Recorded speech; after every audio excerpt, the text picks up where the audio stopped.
Salut tout le monde, j'espère que vous allez tous super bien. Donc aujourd'hui, je reviens vers vous avec cette nouvelle vidéo. On va parler un peu de la nouvelle version Windows, donc la version 24H2. Donc moi, je voulais pas faire de vidéo par rapport à cette nouvelle version. Donc j'ai vu plein de vidéos qui tournent sur YouTube, mais moi, comme d'habitude, donc je préfère attendre. Donc dès qu'il y a une nouvelle mise à jour ou bien une nouvelle version qui arrive de Microsoft sur Windows, je préfère toujours attendre dans quelques semaines, donc histoire de voir quels sont les problèmes qui peuvent être donc connus par Microsoft ou bien par les utilisateurs Windows et qui vont être donc à la suite donc réparés. Donc c'est pour ça donc je préfère toujours attendre donc pour ne pas avoir les problèmes qui peuvent être connus sur Windows par l'équipe Microsoft ou bien par les utilisateurs Windows.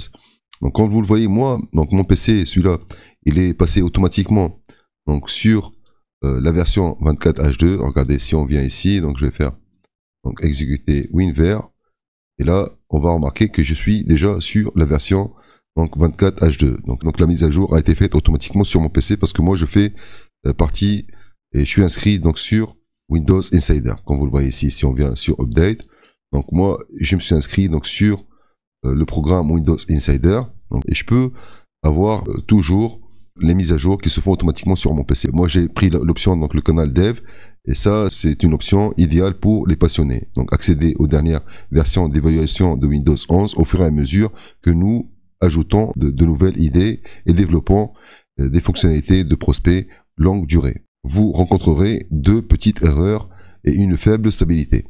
Ok, donc c'est-à-dire que là, moi, sur cette option, j'ai toujours l'accès aux nouvelles versions. Donc, comme vous le voyez ici, la dernière version, la 24H2, 26.120.21.30. Et ou bien je peux choisir donc cette option qui est Canal Canary, mais qui peut rencontrer beaucoup plus de problèmes. Donc là, comme vous le voyez, idéal pour les utilisateurs très techniques. Prévisualiser les dernières modifications de la plateforme au début du cycle de développement. Ces versions sont publiées avec une documentation limitée, sans validation approfondie et peuvent être instables. Ok, donc c'est-à-dire que là, avec cette option, je peux aussi avoir toutes les versions qui peuvent être mises en place par Microsoft pour les systèmes Windows. Donc moi j'aurai l'accès directement, donc mon PC aura automatiquement les mises à jour en premier temps, donc parmi les premiers utilisateurs de Windows, mais je peux rencontrer donc plus de problèmes. Ok, donc là c'est pour ça que mon système là il est passé automatiquement sur la version Windows 24H2, mais là pour l'instant donc il y a des problèmes. Comme vous le voyez ici, on a cet article que je vais vous montrer qui nous précise qu'il y a des problèmes pour l'instant sur cette nouvelle version. C'est pour cela que je voulais pas vous partager l'accès à cette nouvelle version 24H2, même pour les PC qui sont incompatibles, on va dire pour les personnes qui n'ont pas l'accès sur cette version. J'ai des possibilités donc de vous faire passer sur cette nouvelle version, mais je voulais attendre dans quelques temps pour vous partager cette méthode. Et comme ça, vous allez avoir la nouvelle version 24H2 stable et fiable avec toutes les options, bien tous les problèmes qui seront résolus.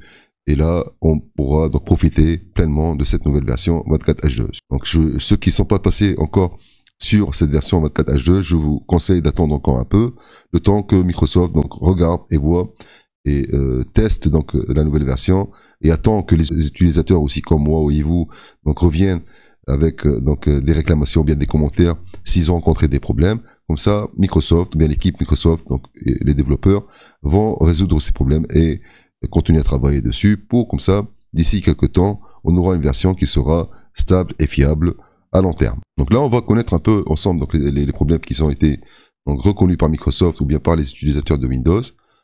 Ok, donc regardez ici. Vous voyez, donc problème connu et notification de Windows 11 version 24H2. Donc là, quand on va ici, on va descendre plus bas.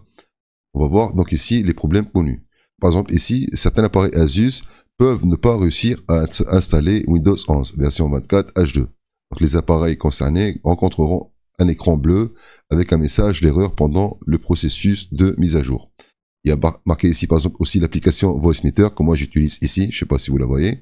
Donc apparemment, cette application VoiceMeter peut se fermer de manière inattendue, provoquant une erreur donc d'exception d'écran bleu aussi.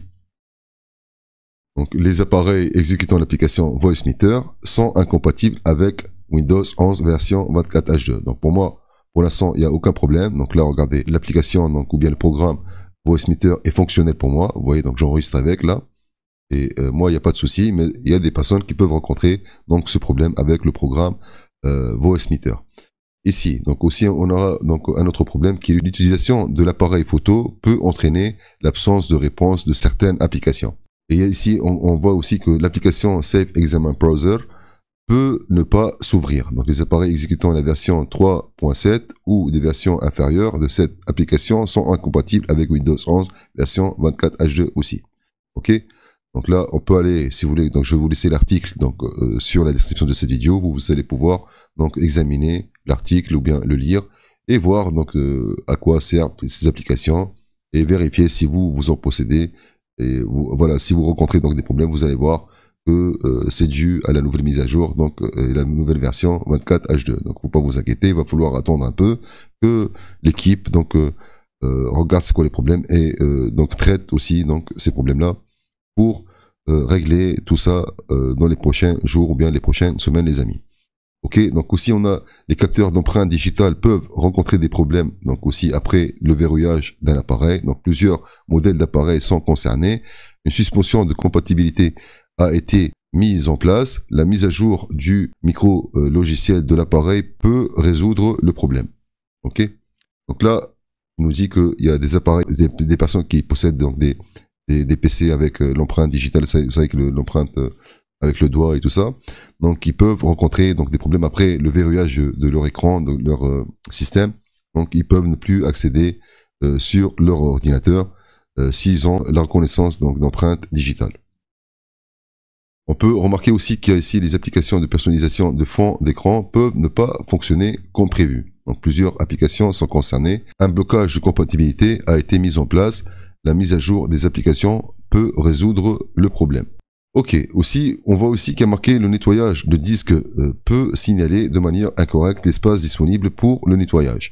Donc malgré le nettoyage des fichiers, l'application peut afficher une estimation incorrecte de l'espace encore disponible pour le nettoyage. On va tester, donc on va partir ici sur le bouton démarrer, on va partir sur les paramètres.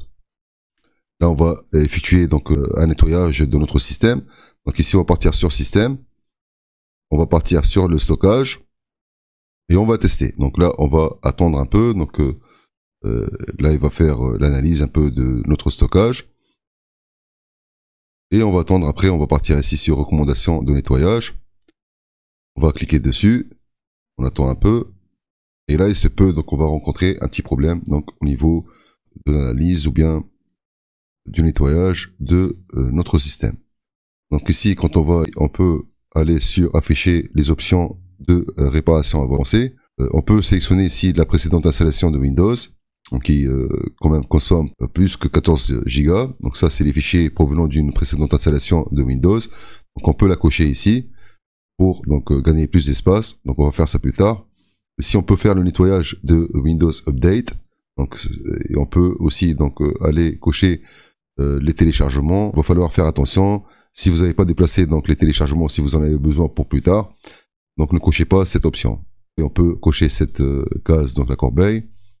Donc l'antivirus Microsoft Defender. Les fichiers de base de données de la visionneuse de données de diagnostic. Il y a 14 mégaoctets, on va la cocher.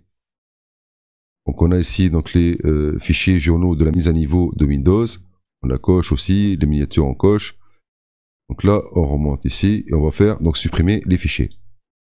On va continuer, on va attendre un peu et on va après donc vérifier si tout s'est bien passé ou pas. Donc si moi donc j'ai ce problème sur ce PC ou pas.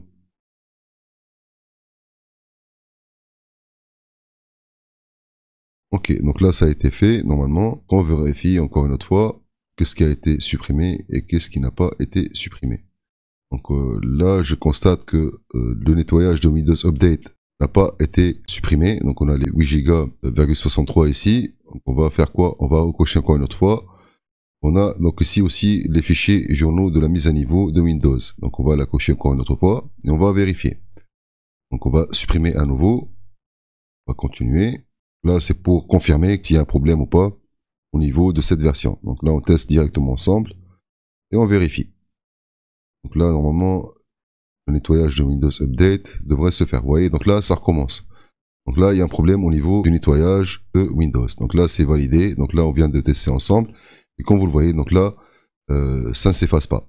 En direct avec vous, donc on teste et on voit que vraiment, il y a des problèmes au niveau de cette version 24H2. Il y a aussi le problème de compatibilité avec les pilotes Intel Smart Sound Technology.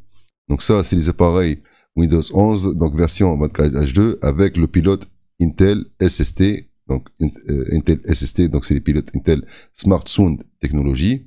Donc peuvent recevoir une erreur avec un écran bleu. Donc là, pour vérifier vous si vous avez donc ce pilote, vous allez pouvoir aller sur le bouton démarrer.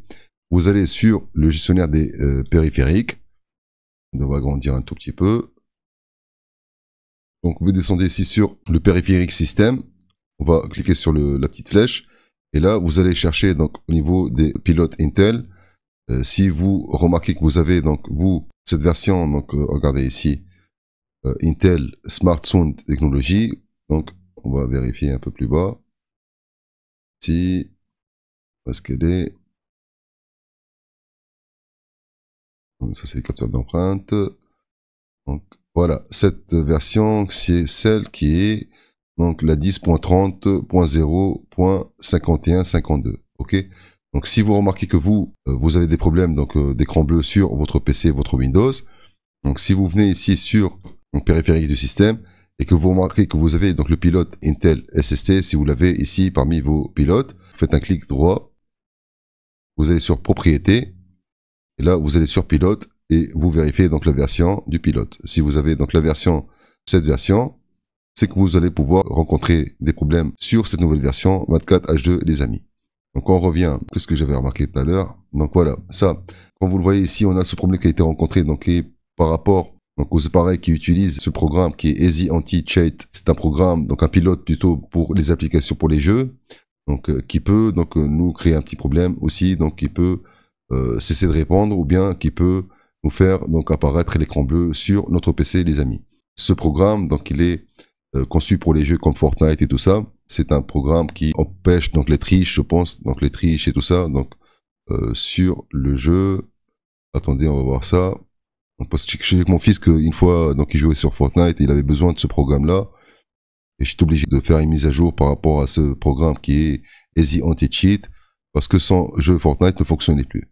Voilà, donc c'est ça. Donc ce logiciel est automatiquement installé avec certains jeux dans le cadre des mesures de sécurité et de prévention de la triche utilisée dans les jeux PC multijoueurs en ligne.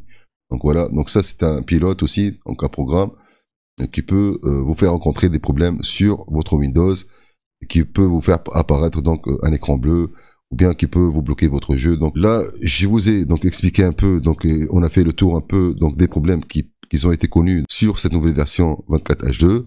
Et c'est pour cette raison que moi je voulais pas donc faire de vidéo, même pour les personnes qui ont des PC incompatibles, pour passer à cette version, parce que j'ai des solutions. Donc on va attendre encore un peu, donc que ces problèmes soient résolus. Et après, donc je reviendrai avec une nouvelle vidéo pour vous montrer si vous avez du mal à passer sur cette version. Donc une fois qu'elle sera stable et tous les problèmes seront réglés dessus, je reviendrai avec une nouvelle vidéo, même si vous avez des PC qui sont pas donc conçus pour cette version. Donc on arrive à terme de cette vidéo.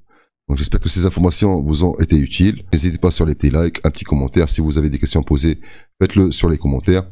Si vous êtes nouveau sur cette chaîne et que vous n'êtes pas encore abonné, faites-le et cliquez sur la cloche de notification pour recevoir les notifications pour les prochaines vidéos que je vais poster pour vous prochainement les amis. Et sur ce, je vous dis ciao tout le monde et à la prochaine. Ciao, ciao.